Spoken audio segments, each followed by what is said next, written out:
Muito bem, bem-vindos a mais um Almoço Grátis. Esta que é a última edição de 2020.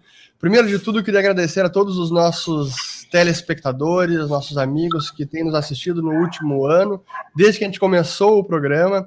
Convidando vocês também, a quem ainda não se inscreveu no canal, a clicar aqui abaixo para se inscrever, ativar o sininho e também compartilhar os vídeos do Almoço Grátis. E também lembrando que o nosso programa é sempre com o objetivo de educação financeira, não é recomendação de investimento. Qualquer dúvida específica sobre produtos, sobre fundos, vocês podem clicar aqui no primeiro link na descrição do vídeo para abrir uma conta na Liberta e falar com um de nossos assessores. Bom, esse sendo o último programa do ano, a gente vai fazer um pouco diferente, mas para falar do programa, antes de falar como vai ser o programa, já quero trazer meus dois amigos e colegas de bancada aqui, grande Stormer e Leandro Ruschel. Tudo bem, pessoal? Fala, Fernando, tudo bem? Prazer estar aqui com vocês. Salve, Fernando, tudo tranquilo? Como é que você está? Tudo ótimo, tudo ótimo. Bom, pessoal, então a nossa produção fez algo até um pouco diferente. A gente vai rever alguns dos melhores momentos do Almoço Grátis ao longo do ano. E foram vários, tivemos vários programas ao longo de 2020. E depois também tem uma outra parte aqui que a gente vai ver alguns dos comentários que vocês trouxeram. Mas acho que antes da gente ver essa retrospectiva que a produção separou, acho que até queria começar com o Storm, perguntar para ele como é que foi esse... A gente começou com o programa, acho que foi em março, se eu não me engano, bem no olho do furacão, e que o Almoço Grátis estreou num mês histórico para os mercados, para o mundo. Como é que foi esse quase um ano de programa no Almoço Grátis, Stormer? Eu sempre costumo dizer que nas crises aparecem oportunidades, né? Ou coisas boas podem surgir mesmo de situações muito terríveis, como foi o cenário da pandemia. E talvez algumas coisas que a gente possa ter retirado nessa pandemia realmente foi a ideia de ter esse tipo de conversa, ter esse tipo de troca de ideias através do Almoço Grátis, em que a gente conseguiu realmente, ao longo desse ano, compartilhar muitos conceitos importantes de educação financeira. Eu acho que foi bastante interessante, sem dúvida alguma que essa pandemia pegou todo mundo no contrapé. Acho que nenhum ser humano na face da Terra no final do ano passado, se você dissesse assim, olha, no ano de 2020 vai ter uma pandemia que vai dar um lockdown, vai ter todo mundo ficar trancado em casa um monte de tempo, o pessoal olhar assim, esse cara tá maluco, né? Tá doido. Mas realmente foi o que aconteceu, foi um ano completamente fora da curva, né, Ulrich? Sem dúvida alguma, algo muito bizarro. E contigo, Leandro, como é que foi? Você que acompanhou de outro continente, aí dos Estados Unidos, aliás, América, mas do hemisfério norte, como é que foi aí a pandemia, a crise e tudo mais? Olha, de uma certa forma parece algo meio surreal ainda, né? Tudo que aconteceu e tudo que está acontecendo, não só pela doença em si, que é uma coisa terrível, né? Mas pela maneira que as pessoas estão lidando com isso, pela maneira que isso está sendo discutido, eu consigo assim observar que por todos os ângulos que a gente avalia essa situação é algo surreal, né? É algo surpreendente. E acho que no programa aqui a gente está se aproximando cada vez mais dos amigos que estão em casa. Acho que é um formato bacana para a gente conversar, para a gente trocar ideias e trazer informações, né? Uma coisa que a gente pode garantir para vocês é que a gente pode não estar 100% das vezes certo, né?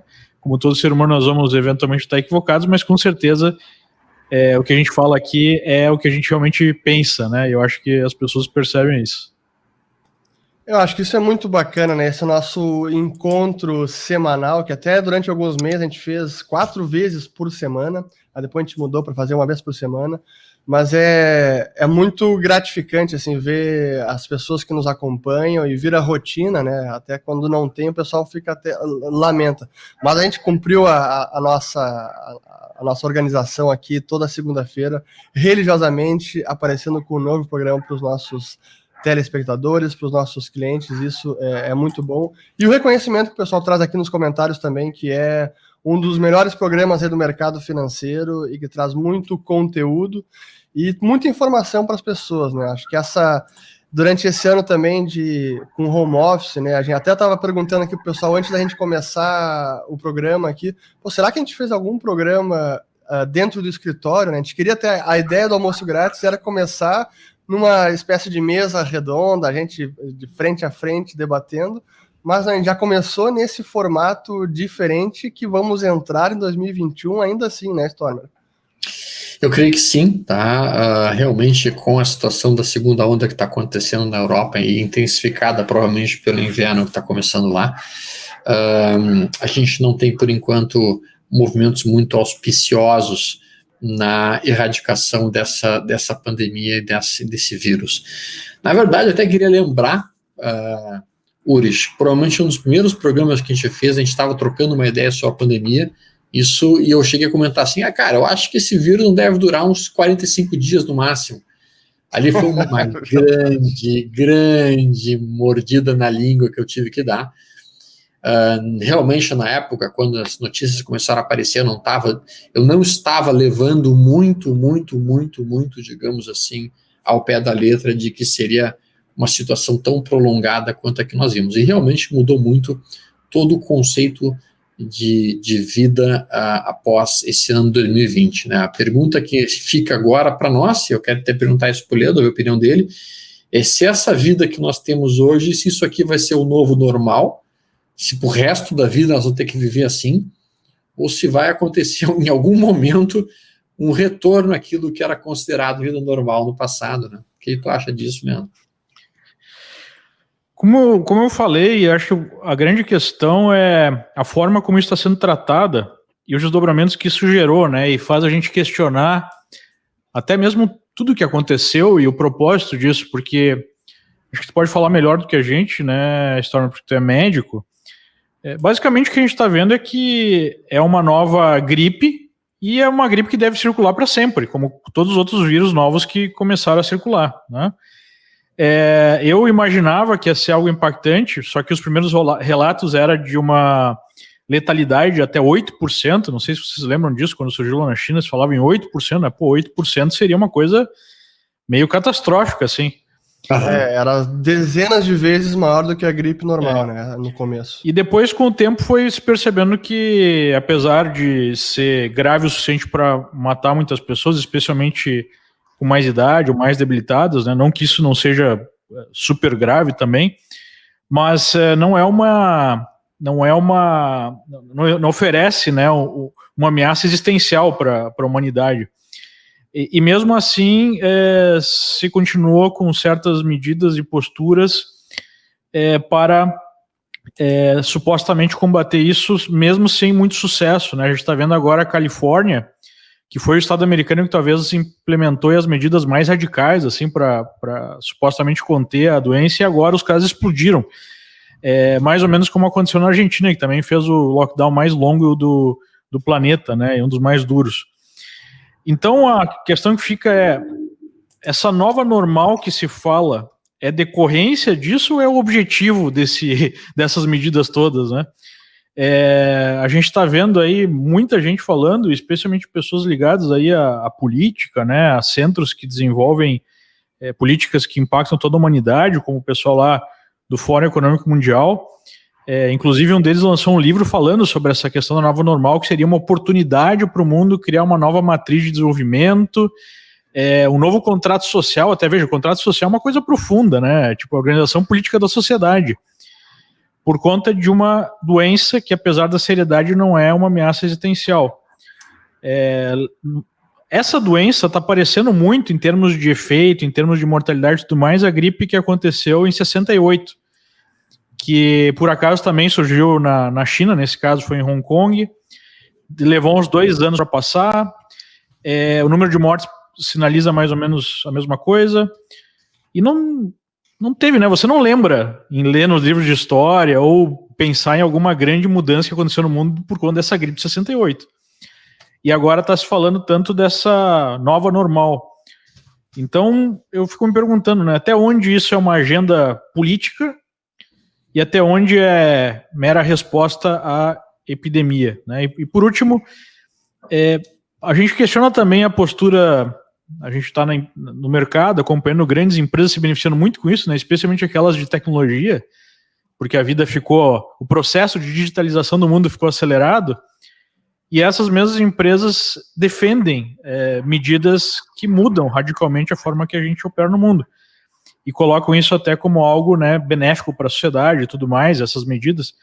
Até que ponto não há aí um conflito de interesse, né, entre defender o que é o certo, entre aspas, para a sociedade, e algo que valoriza, né, as ações dessas empresas, enfim, valoriza o seu business, já que são empresas que são favorecidas com essa digitalização do mundo. Então, eu acho que a gente tem que debater e tem que estudar muito, porque acho que são desdobramentos que vão, sim, ser impactantes e que estão sendo acelerados, né? Então, respondendo a pergunta, não acho que vai ser para sempre essa questão de ficar em casa, distanciamento social da maneira que tem hoje, mas com certeza há um interesse muito intenso de produzir mudanças políticas, econômicas e sociais, e a questão isso é bom ou ruim, né? Esse aproveitamento político da pandemia é claro, é óbvio. Se já era algo pré-pandemia que existia e foi ainda intensificado depois, é difícil dizer, mas que está sendo usado politicamente, está. Mas, Stormer, o que tu comentou no começo, né, de um dos primeiros vídeos que a gente fez e que tu não imaginava que a pandemia fosse durar tanto, eu acho que a maior parte das pessoas não imaginava isso, né? Eu recentemente assisti um documentário muito bem feito do Wall Street Journal, entrevistando CEOs de grandes empresas americanas, JP Morgan, JetBlue, IMAX, Microsoft, enfim, Hilton. E a maior parte deles realmente, assim, foi pego de surpresa. E uma das que foi muito pego de surpresa, a CEO da JetBlue, que tem uma entrevista dela na CNBC. A JetBlue, para quem não sabe, é uma empresa aérea de low cost nos Estados Unidos. E ela na CNBC foi perguntada sobre a pandemia em fevereiro, logo antes de começar a piorar, e ela disse, olha, eu acho que a pandemia não vai impactar de nenhuma forma significativa os nossos negócios. E assim, foi um negócio que quase quebrou, né? É o pior setor, né? Ainda muito afetado. Mas realmente foi acho que uma lição de humildade para todo mundo também esse ano de 2020. Mas, pessoal, acho que vale a pena, então, a gente já trazer os cortes aqui que a nossa produção preparou, porque como nesse ano de 2020 aqui no programa a gente buscou trazer muita informação de vários aspectos do mercado financeiro, da política, como a política impacta a economia e poderia impactar os mercados e os seus investimentos, as nossas finanças. E a gente conseguiu separar, a nossa produção conseguiu separar vários trechos de várias entrevistas. Então, produção, se quiser já colocar no ar aí, pode botar. E até aqui o pessoal está nos avisando, a gente não assistiu esses trechos, então para a gente também vai ser a primeira vez que a gente vai rever esses cortes aí do Almoço Grátis. Então, produção, está com vocês aí. Então, vou começar a nossa conversa de hoje. A nossa chamada será que os bancos centrais estão brincando de banco imobiliário, né? Aquela velha brincadeira de ficar imprimindo dinheiro de tudo que é tipo para todos os lados. A motivação para essa nossa chamada foi que a gente estava olhando os dados da Bolsa Brasileira esses dias, e a gente viu ali que entre 20 de fevereiro, um pouquinho antes de começar a queda, até o limite dela, o ponto mais baixo que ela chegou até o momento, teve aí uns 47% de queda, né? Chegou a bater ali em 61, 62 mil pontos, mais ou menos, dependendo do ponto onde você pega e da frequência do gráfico que você está olhando, mas até agora ele já deve ter retomado algo perto de 58%, a gente está aí perto dos 96 mil pontos. E aí, a gente vai ter sempre aquelas pessoas pessimistas achando que o mundo vai acabar, que a economia vai morrer. Cara, eu já vi o mundo acabar umas 20 vezes nos meus 49 anos de vida e ele nunca acabou.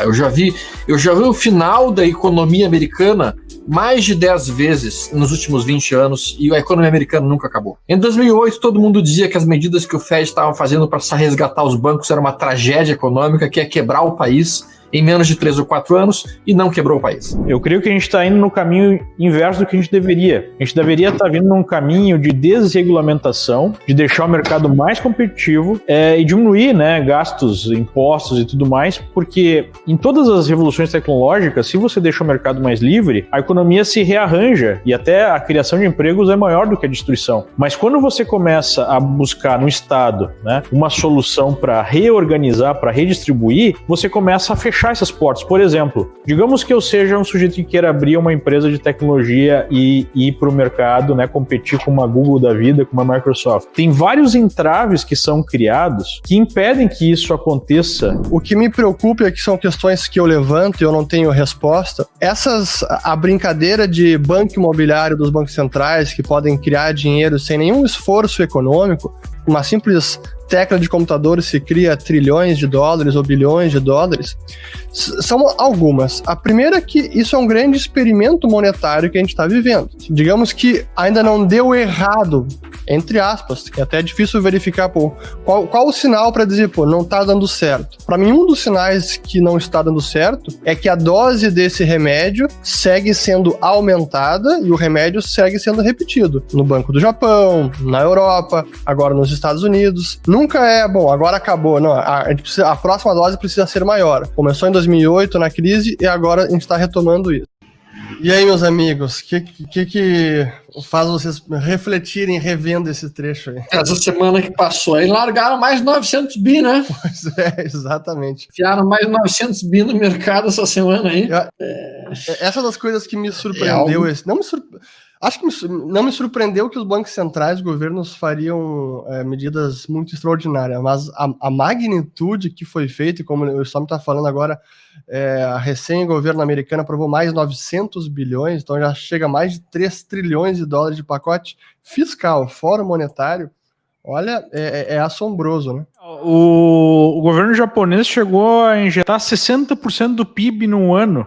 E como tu falou, né, Urich, às vezes as pessoas não se dão conta do quanto é experimental a situação toda. Porque quando a gente observa, né, a história econômica do mundo, são séculos e séculos. E nunca aconteceu nada parecido com o que a gente está vendo hoje. Então, como você vai tomando certas posturas e não vai dando problema, como você disse, pode parecer que, tá dando certo, né? Então vamos continuar.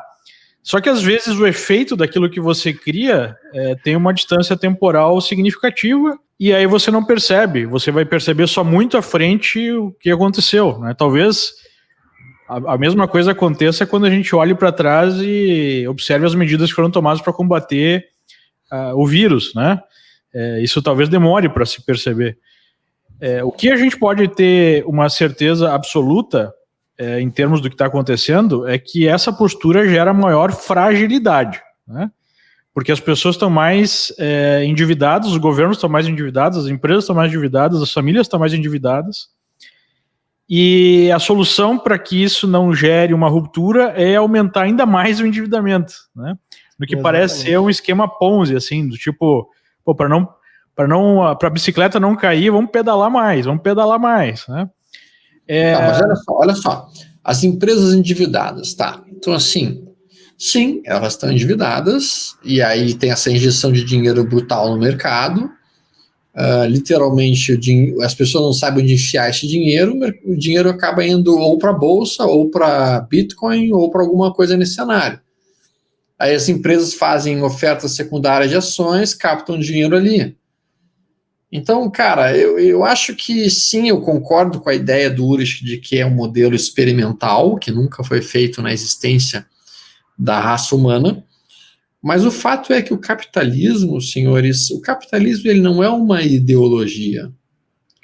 O capitalismo ele não é algo que teólogos ou filósofos ou economistas se reuniram e decidiram, olha, nós vamos fazer isso dessa maneira e vamos daqui para frente atuar na humanidade dessa forma. É diferente do socialismo. O socialismo em si é uma ideologia que foi construída a partir de preceitos criados por alguns, digamos assim, economistas, entre aspas, e sociólogos e que pensaram a ideia.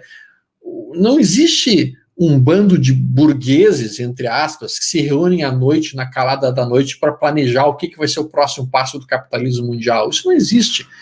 O que existe é o mercado reagindo e contraagindo situações novas. Mas, Alexandre, nesse ponto aí eu tenho que discordar contigo, porque são algumas pessoas que estão decidindo que tem que injetar tantos bilhões. Por que 900 bilhões? Por que não 1,5 trilhão? Por que não 5, entendeu? Então o mercado justamente está perdendo a sua capacidade de equilibrando a situação, porque... Ele vai se adaptar a isso, Leandro. Mas a questão, não, é óbvio, eu concordo com isso, mas a questão em algum momento vai ter que haver algum ajuste, né? Não sei, acho que não. Não, o que eu vejo é diferença é que o ajuste pode ser muito lento e gradual, isso. Que é a visão otimista disso, ou pode ser um ajuste mais agudo, né? A gente não sabe. O que acaba acontecendo é que o mundo ele é como se fosse um organismo gigantesco. E aí, nesse organismo gigantesco, tu pode, muitas vezes, introduzir alguns patógenos, alguns micro-organismos aos pouquinhos ou em grandes doses. Então, entendemos que um dinheiro sendo injetado na economia de uma forma tão brutal quanto essa, se tu injeta pouco dinheiro, tu injetou algumas célulazinhas, alguns micro-organismos, isso vai produzir uma resposta imunológica, o organismo vai lá e mata tudo aquilo aí e acabou e não acontece nada. Se tu bota uma injeção brutal de micro-organismos, no caso de 3 trilhões de dólares que estão sendo injetados aí no mundo, tu vai gerar uma pequena febre. Sim, talvez gere uma febre no bicho, mas o que acaba acontecendo é que isso não vai matar o organismo de uma maneira geral. Tu vai ter febre, essa febre vai ser identificada como um pouquinho de inflação que vai acontecer daqui a 5, 6 meses, vai ter uma desvalorização do dólar, essa desvalorização do dólar diminui a inflação aqui, faz com que as commodities se valorizem, as commodities subindo, isso é bom para a nossa economia. Então, assim, cara, isso é um organismo vivo que responde, reage de uma maneira que vai se adaptar e que acaba acontecendo no frigir dos ovos. Daqui a 5, 10 anos, ninguém nem vai se lembrar disso. Por impressionante que pareça, não vai ter. Aí a gente vai ter uma outra crise desse tipo que a gente teve agora. É que a questão é a seguinte, quando tu puxa essa corda, como tu falou, que na verdade é uma visão socialista, tipo, vamos arrumar a situação por uma decisão nossa, decisão estatal, não por o mercado operando livremente. Então, exatamente. Sei lá, em 2000, vem uma crise, né? Tem uma bolha especulativa, como teve várias outras no passado e sempre vai ter. Aí qual é que é a resposta? Baixa juro e injeta recursos. Aí tem uma outra bolha, novamente, essa bolha gera o quê? Um estouro, né, em 2008. Por quê? Porque foi dado crédito até para mendigo, aqueles créditos ninja, né? Non-income, non-job, non-asset. Né? Gera um excesso, o governo vem lá, o Estado vem lá e resgata. Aí qual é que é o pensamento que isso gera? E novamente foi reforçado agora. Não há por que não tomar risco, porque sempre vai ter o Estado para me proteger, né? Muita gente falava no passado, Fed put. Eu vou vender para o Fed, última análise, né? Se der algum problema. Então, a cada novo ciclo desses, o remédio tem que ser maior, né? Para gerar o efeito parecido. Até o ponto que agora chegaram, né, a dar, e estão dando novamente aqui nos Estados Unidos, cheque diretamente para as pessoas, né? Primeiro $1.200 por família, agora $600 por família e mais 600 por filho, né? Fora empréstimo para empresa e tudo mais. Pegaram um cara aqui em Miami que ele tinha 4 empresas, ele conseguiu levantar $18 milhões nesse programa, né? Hackeando, digamos assim, o programa. Ele estava com uma Maserati, uma Ferrari e um Porsche na garagem.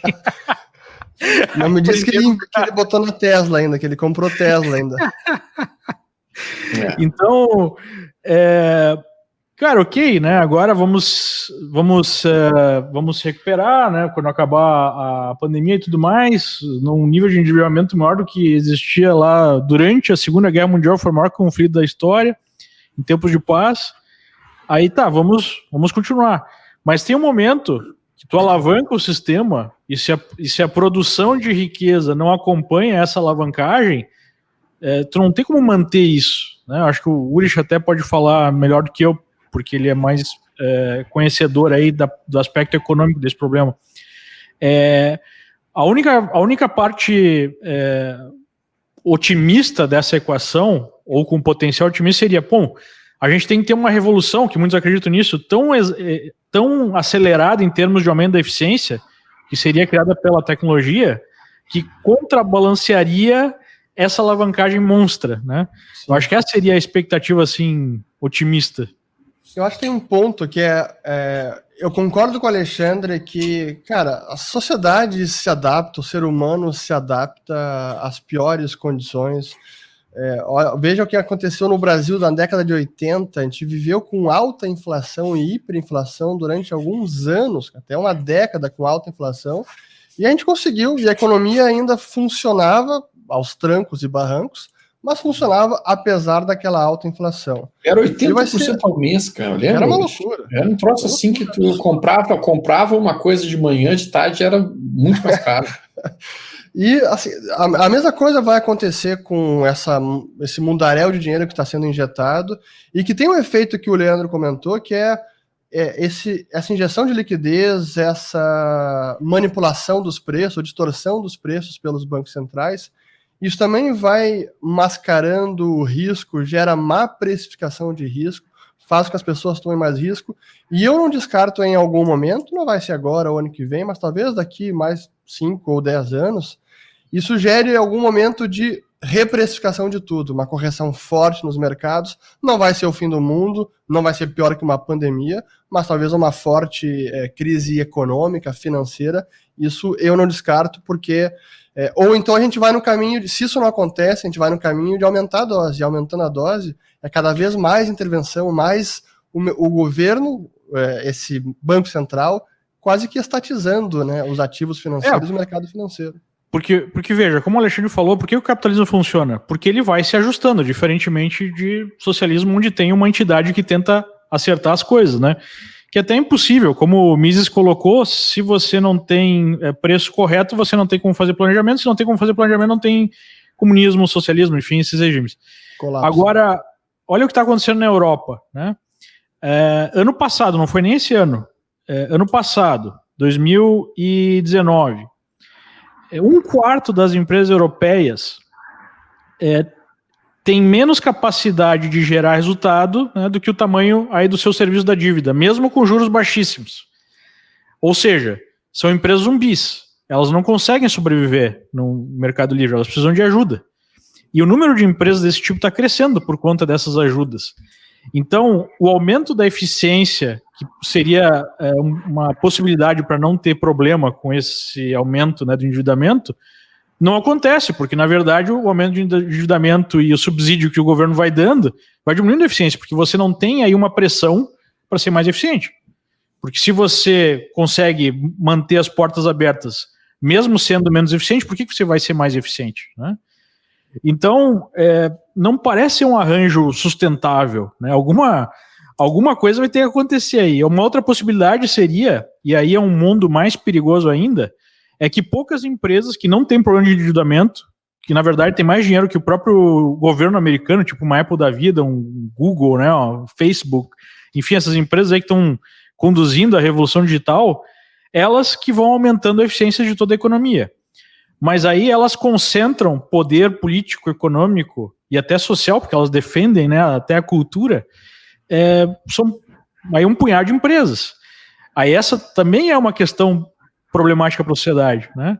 Por isso que eu defendo aqui, falei algumas vezes ao longo do ano, eu acho que é loucura não ter essas empresas na carteira, porque todas as circunstâncias favorecem muito essas empresas, né? Tanto do ponto de vista econômico quanto do ponto de vista político. E agora mais ainda, né? Porque essas injeções de capital e essas regulamentações acabam favorecendo essas empresas, como eu falei no vídeo.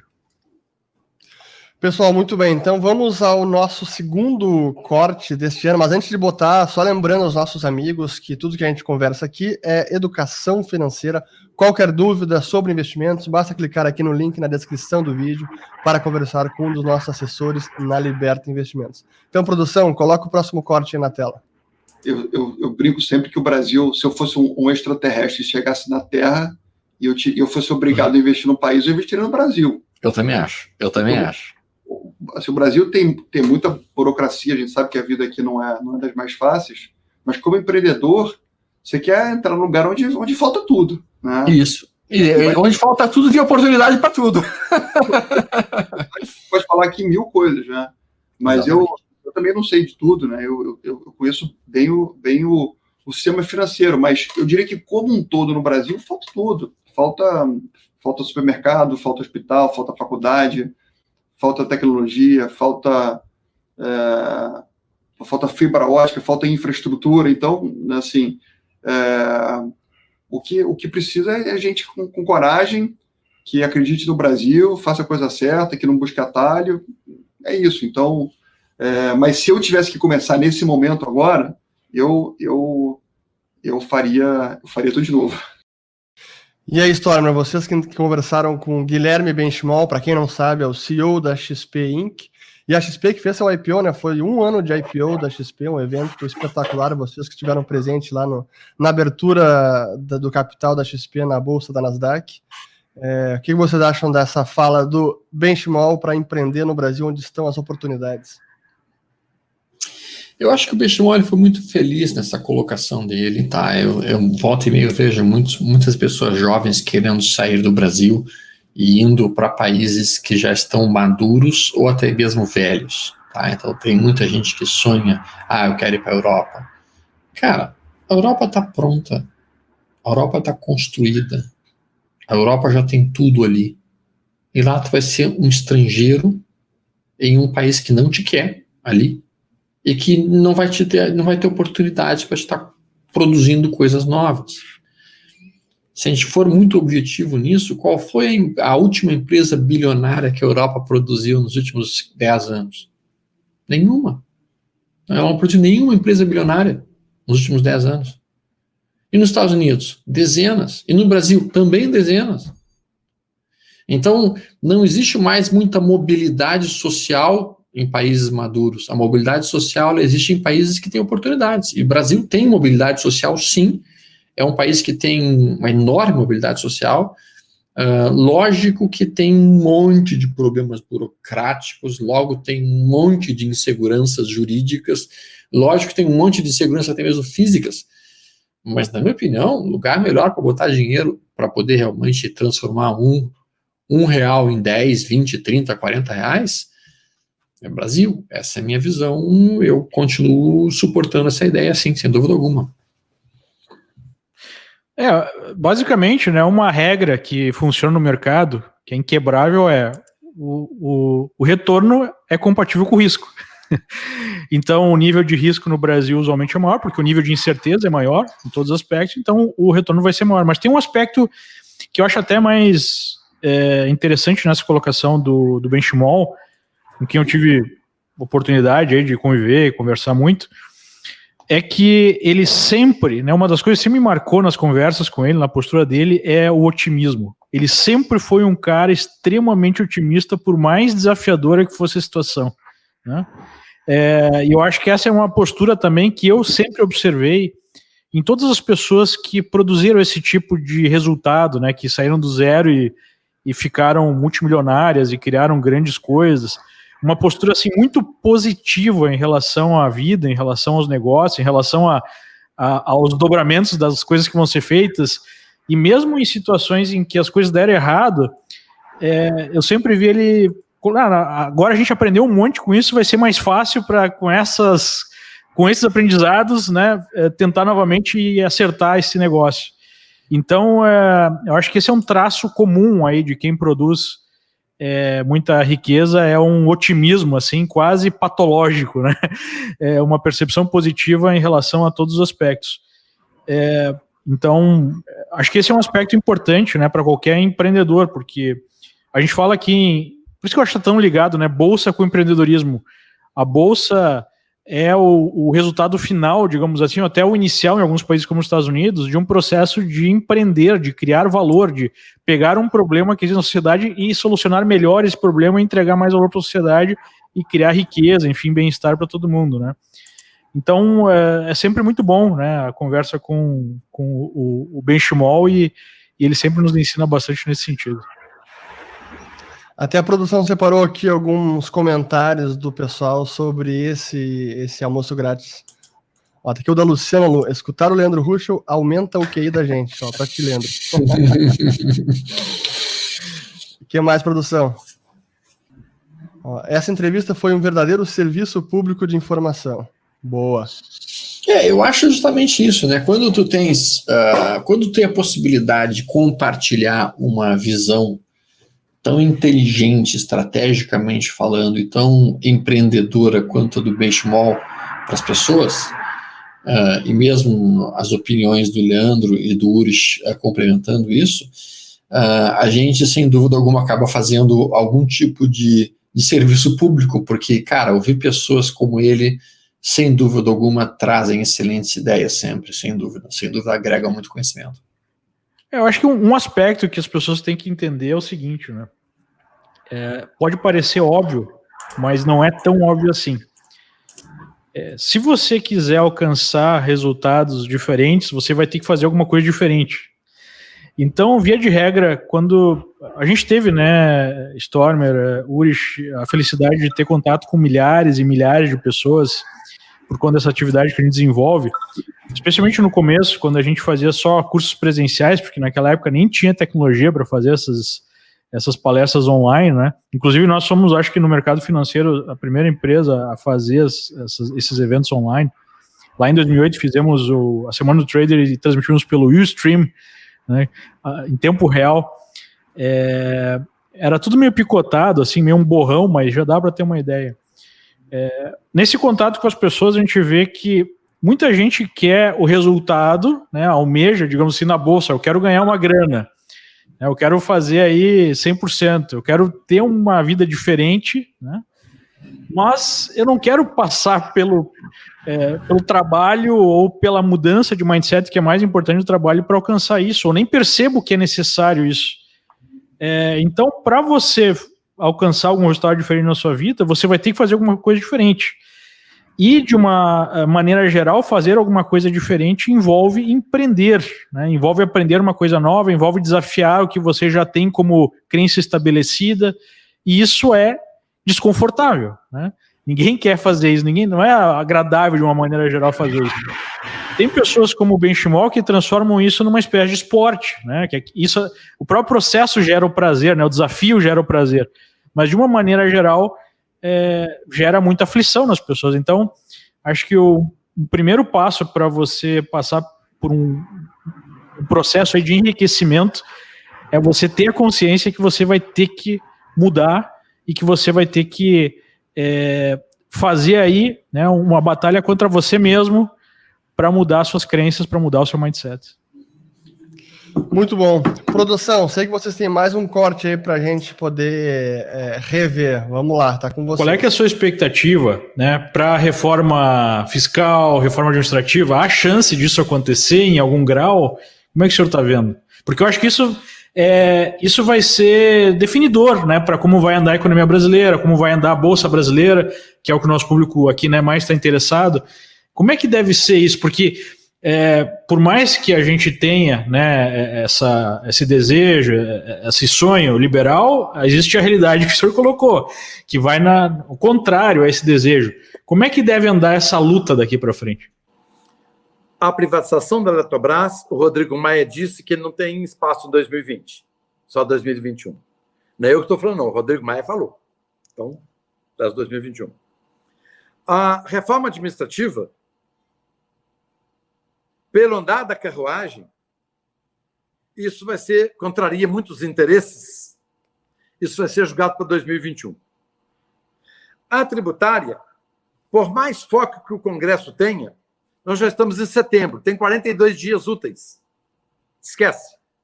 Não vai acontecer esse ano. Então, 2 anos se passaram, fizemos a reforma da Previdência, fizemos a lei do saneamento, fizemos a lei da liberdade econômica, só parou por aí.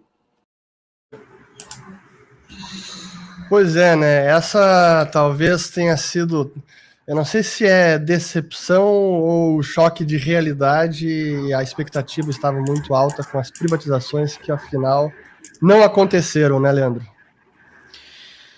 Cara, é muito desafiador o Brasil, a gente estava falando, né, o quanto tem oportunidade, mas ao mesmo tempo tem desafios. A gente falou há pouco sobre essa visão empreendedora, né?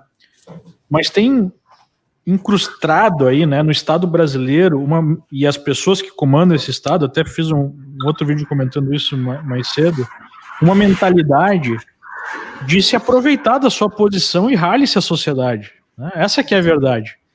Então, a pressão que precisa ser feita é tão gigantesca que eu não sei se é possível. Porque quem está numa situação de benefício, né, do seu grupo, às vezes há gerações, A gente sabe que no meio político brasileiro muito se passa aí de pai para filho, neto, né, já bisavô que estava na política, e a mesma família, como se fosse uma espécie de feudalismo, assim, de capitanias hereditárias ainda. O próprio Salim, nessa entrevista, que quem não viu, eu recomendo, fala, olha, liberal mesmo em Brasília dá um micro-ônibus. E nós somos tratados como inimigos, né, tem um alvo nas nossas costas. Por quê? Porque a gente está ali ameaçando as benesses de todo aquele grupo, né, que está ali. Então, eu vejo que o brasileiro também, ele tem uma certa visão simplista, do tipo, vamos fazer uma campanha, vamos eleger um presidente, tem lá o Paulo Guedes e está resolvido. Cara, é muito mais complicado que isso, né? Toda estrutura de poder é formada através de gerações e consolidada pela nossa Constituição, ela é montada para garantir esses privilégios, né? Então, o que o Salim falou acabou acontecendo, não houve reforma tributária sendo votada esse ano, não houve grande privatização, não houve reforma administrativa, e dificilmente a gente vai ver algo mais profundo. E só saiu a reforma da Previdência por único motivo. Se não saísse, ia quebrar de vez o Estado. Então veja que os políticos se movimentam no sentido de, olha, vamos esperar até o último minuto e só fazer quando realmente precisa, senão vai destruir tudo e vai ser ruim para nós também, né? Então a gente vai fazer algum remendo ali para o barco continuar flutuando. Eu não consigo ver assim uma mudança profunda. O próprio Guilherme falou na entrevista que a gente fez com ele, que ele acredita na reforma aí, tributária e tudo mais, por um único motivo, necessidade, né? Então quando tiver assim implodindo, aí se faz um arranjo para não implodir, né? Infelizmente, né, eu não consigo ver assim, uma mudança para os próximos 2 anos ou para os próximos 10 anos nessa mentalidade. O que eu vejo é a possibilidade das pessoas terem mais consciência disso e fazerem mais pressão. E através dessa pressão as coisas acelerarem. Porque se a gente esperar o processo vir de cima, vai ser sempre esse processo de remendo, né? Agora, se mais gente cobrar sistematicamente, tiver mais critério na hora de votar e realmente fizer pressão e mudar essa mentalidade, uma mentalidade mais empreendedora, não uma mentalidade tipo, para fazer a minha vida vai ser um concurso público e acabou, né? Nada contra o funcionário público, acho que tem pessoas que nasceram para ser funcionários públicos, são ótimos funcionários públicos, mas a sociedade toda não pode ser funcionário público, né? Tem que ser uma parte das pessoas, e essa não deve ser a mentalidade. Aqui nos Estados Unidos, a lógica bom, eu vou sair da faculdade, vou fazer uma startup, vou fazer uma empresa, vou criar alguma coisa, né? E eu acho essa que deveria ser a mentalidade usual da maioria das pessoas, né? Então, só acontecerá com a mudança de mindset aí do nosso povo. Produção, não sei se tem algum comentário aqui, ou se o Stormer quer falar alguma coisa sobre a entrevista do Salim, porque ela não é muito... Não, na verdade, eu diria que de todos os almoços grátis, a entrevista com o Salim foi a mais deprimente de todas, né? Porque ali ele realmente colocou o dedo na ferida em vários pontos específicos que existem no país e que existem na forma como o país é gerido, e sem dúvida alguma são pontos que precisariam ser modificados para que a gente conseguisse melhorar a nossa vida aqui, né? Mas comentário, né? Olha, como diz, o mercado monetiza diz, soluções, o Estado monetiza problemas. Pois o Estado monetiza problemas. Na verdade, o Estado tem como função principal... imagina assim, se não existissem problemas para o Estado estar administrando, não existiria motivo para o Estado existir. Então, tem um professor de psicologia que eu acompanho muito, que é o Jordan Peterson. Ele disse que quando ele era mais novo, né, ele trabalhou um tempo para o Estado e trabalhava no Departamento de Educação da província lá de Ontário. E aí foi promovido um estudo para ver onde é que poderia ser mais eficiente, né, o Departamento de Educação. E aí ele chegou à conclusão, depois de 2 ou 3 meses de estudo, que o principal motivo da existência do Departamento de Educação era a manutenção do Departamento de Educação, e não ensinar as pessoas. Acho que isso resume isso. É a lógica do Estado, né? Se preservar a si mesmo, né? Mas vamos lá, vamos ver outro corte aí para agora mais animado a produção, vamos lá. Então, como é que o investidor se comporta nesse cenário onde a inflação está alta e deve acelerar, mas o juros está correndo atrás, e os juros, somente renda fixa, não protege mais contra essa depreciação do poder de compra do nosso dinheiro. Como é que a gente se protege disso, Stormer? Cara, então, infelizmente, assim, a forma de conseguir alguma proteção é, por impressionante que pareça, tomar um pouco mais de risco. Ou seja, parece engraçado a pessoa dizer que para se proteger, ela vai ter que tomar risco. Mas o fato é que a gente chegou em um momento que, infelizmente, a renda fixa, que seria a nossa estrutura mais segura de mercado, ela não está conseguindo nos proteger de uma inflação. Então, nós poderíamos pensar em ações, eventualmente, com o processo de proteção para a inflação. Cara, eu até acho que sim, mas a gente entende que a ação é para uma parte pequena do nosso capital, tá? Não para 100%, ou mesmo 70%, ou mesmo 80% do capital, como algumas pessoas têm colocado. Então, eu acho que algumas ações podem funcionar com uma certa proteção para o mercado inflacionário, sem dúvida alguma. Eventualmente, algumas commodities também podem funcionar para isso, mas isso requer um nível de conhecimento técnico do investidor muito maior, né? O fato é que nós poderíamos também tentar algum tesouro direto com IPCA mais alguma coisa, mas como bem mencionado por ti, o IPCA não está refletindo bem a realidade da inflação em si, né? Então, para o investidor menos ousado, IPCA mais alguma coisa poderia proteger um pouco o seu capital, mas é uma sinuca de bico que a gente está vivendo agora.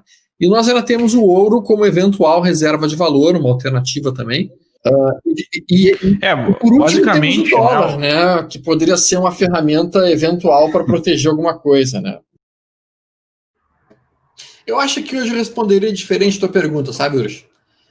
Vamos lá. A resposta que tu perguntar assim, como é que a pessoa poderia se proteger da inflação, eu acho que hoje eu responderia assim, ó, fazendo o seguinte, ó, se afasta da cadeira, se ajoelha e aí reza para Papai do Céu. Papai do céu, eu vou te pedir uma coisa, faz o dólar cair, pelo amor de Santo Crispim, porque daí a inflação dá uma arrefecida, por favor. Teria dado certo, né? Teria dado certo, sabe? Teria dado certo. Ai. Olha, eu acho que talvez uma das maiores coisas aí, né? Um dos maiores ensinos de 2020 foi a necessidade, especialmente para o brasileiro, né, de conhecer mais o mercado, porque tem um aspecto que sempre foi muito positivo no Brasil, do ponto de vista do poupador, é que existia uma alternativa de rentabilidade alta, liquidez diária e risco baixíssimo, né, que foi sempre o fundo DI, um CDB, enfim, que é uma mamata que o resto do mundo já não tem há muito tempo, né? Que nos Estados Unidos já não existe isso há muito tempo. E agora acabou. Então, por conta desses processos todos que nós falamos aí, né, especialmente dessa vontade política dos governos de intervirem para evitar qualquer crise, quem está sendo o maior prejudicado são os poupadores, né? Os poupadores são os maiores prejudicados nesse processo, e os devedores são os beneficiados.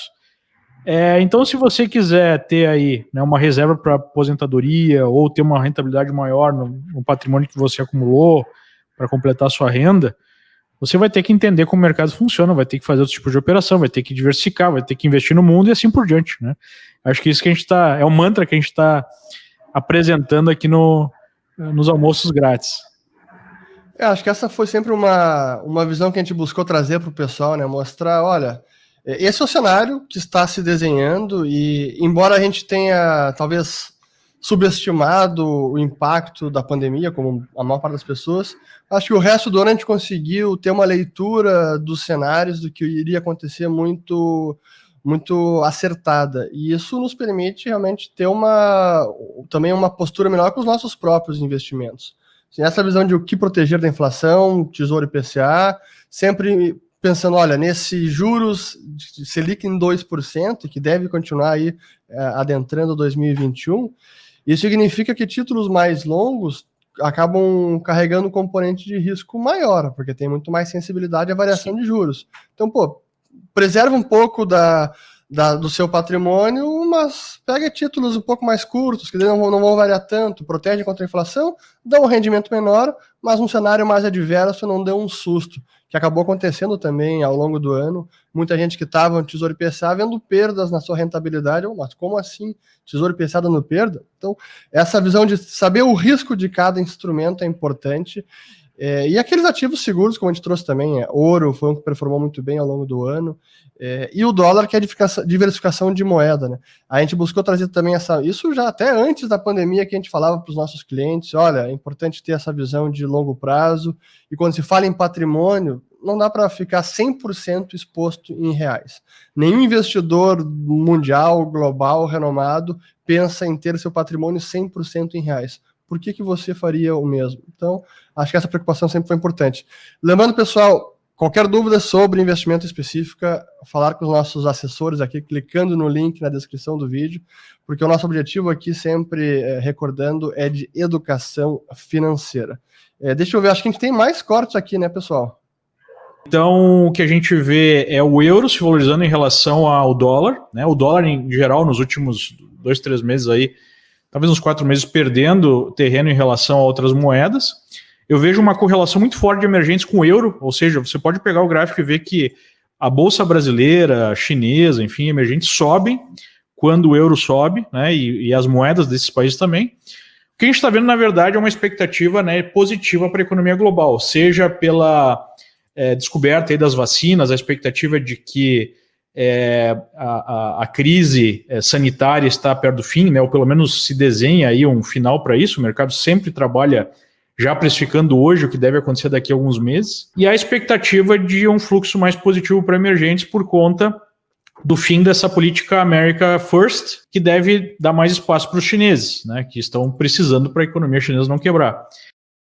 A produtividade tem que voltar à tona, o retorno sobre a mão de obra tem que gerar benefícios para empresas, não pode ser apenas baseado no fluxo. Agora, qual gatilho que pode disparar isso?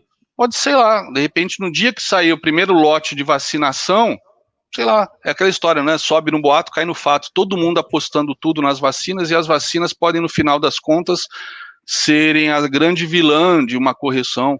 É difícil saber qual é o trigger, né? Qual é o cisne negro. Se a gente soubesse, nem chamava de cisne negro, mas quando você olha macroeconomicamente lá fora, e também o Brasil, né? Aqui o Brasil, estamos caminhando, para mim, porque é uma tempestade perfeita. Nosso fora que podem acontecer eventos inesperados, né? Ninguém esperava, por exemplo, essa epidemia. Aconteceu. Realmente, ver as nossas avaliações e comentários sobre o dólar ao longo do ano é das coisas mais difíceis, prever dólar, operar dólar, né, Stormer? E esse ano a gente viu o dólar começando o ano lá em 4, 2020, aí foi subindo lentamente, aí fevereiro já começou a dar uma esticada, aí chegou março, abril, maio, deu aquela despirocada, a gente imaginou que pudesse chegar acima de 6, só que foi o clássico overshooting no dólar aqui na nossa taxa de câmbio, mas foi uma verdadeira gangorra, e nesse fim de ano também uma gangorra. Aqui o comentário do Silmar Pinheiro, que quando você vê quem entende do assunto falando, é outra história. Mas de dólar entender de assunto não é fácil, hein? E aí, Stormer, não sei, não vou te perguntar qual é a tua previsão para dólar para 2021, mas... Deus me livre, não me faça isso na véspera de Natal, que é crueldade tu fazer isso com o cara na véspera de Natal, meu santo Crispim, aí é... Cara, eu acho que tu tá corretíssimo. Dólar talvez seja das variáveis da economia a mais complexa de ser entendida, compreendida, antecipada ou até mesmo projetada. Por isso que a maior parte dos economistas acaba errando realmente qualquer antecipação de onde o dólar possa fechar o ano que vem ou estar no ano que vem. Né? Isso vai continuar existindo porque tem o cenário político externo, tem o cenário geopolítico externo, tem o cenário político interno, tem o cenário macroeconômico interno. Então, tudo isso acaba influenciando dramaticamente a movimentação dessa moeda, e essa é uma moeda, por exemplo, eu opero pouquíssimo dólar, justamente por isso também, entendo que é um gráfico mais a risco dessa forma, né? Veja só, né? Mesmo com toda essa correção, essa queda no final do ano, de um grupo aí de 30 moedas, se eu não me engano, o real foi o que mais se desvalorizou. Né? Está desvalorizando aí 28% em 2020. demonstrando o que o Urich acabou de falar em termos da importância de diversificação global. Exatamente. Agora, daqui para frente, eu acho que o grande tema, o grande driver vai ser o que nós comentamos aí num outro almoço grátis, que é essa possibilidade no novo super ciclo de commodities ou não, né? Com essa mudança política nos Estados Unidos, pode haver uma reglobalização, ou, né, a globalização pode voltar a acelerar, o que favoreceria emergentes, não só a China, e isso poderia gerar o fluxo de recursos que a gente já está observando de desenvolvidos para emergentes, o que, na verdade, foi o que produziu essa alta na nossa bolsa e em bolsas de outros emergentes. O grande X da questão é, isso é apenas uma correção de curto prazo ou é uma mudança de ciclo de fato? Porque se for uma mudança de ciclo de fato, a gente vai ter emergentes sendo beneficiados, moedas emergentes sendo beneficiadas como o real, e os países envolvidos não necessariamente sofrendo ou tendo um movimento negativo nas suas bolsas, mas crescendo num ritmo menor, né, pelo menos aí no mercado financeiro. Tipo, a bola da vez serão os emergentes que têm sofrido nos últimos 15 anos, mais ou menos, desde 2007, 2008. Então, esse é o X da questão. Agora, a gente sabe que isso vai acontecer? Não sabe, né? Mas há essa possibilidade, a gente tem que ficar ligado. Por isso que, de uma certa forma, para o trader é mais fácil, né? Você identifica a tendência, identifica para onde o mercado está apontando e vai operando naquela direção e vai usando stop, vai usando outros instrumentos. Você não vai ficar muito preocupado se aquilo vai se manter ou não, até porque é impossível saber, né? Muito bem, aqui tem mais um último comentário da Naja Trading aqui, ou o Naja Trading. O mercado é para todos, mas nem todos são para o mercado. É verdade.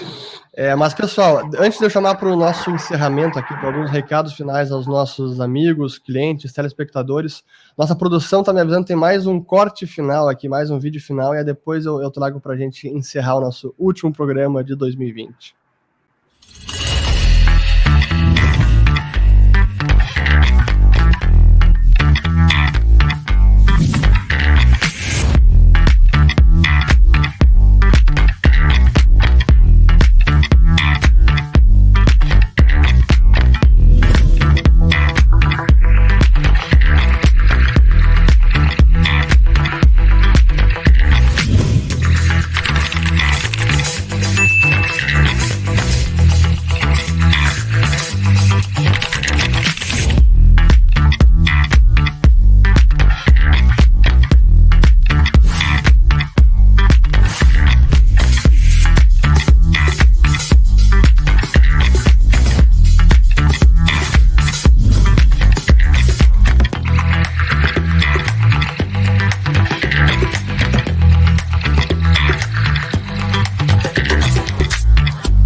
É bacana a gente ver, assim, quando a gente vê esse resumo dos números do almoço grátis, da Liberta, da nossa empresa, dos nossos clientes, aí que a gente se dá conta do alcance que a gente tem, do impacto que a gente tem, da responsabilidade do nosso trabalho aqui, e realmente, como eu falei no começo, é gratificante e nos deixa muito satisfeitos tudo que a gente está realizando, passando informação e atendendo nossos clientes e fazendo com que eles também cuidem bem do seu patrimônio, das suas finanças e das suas famílias.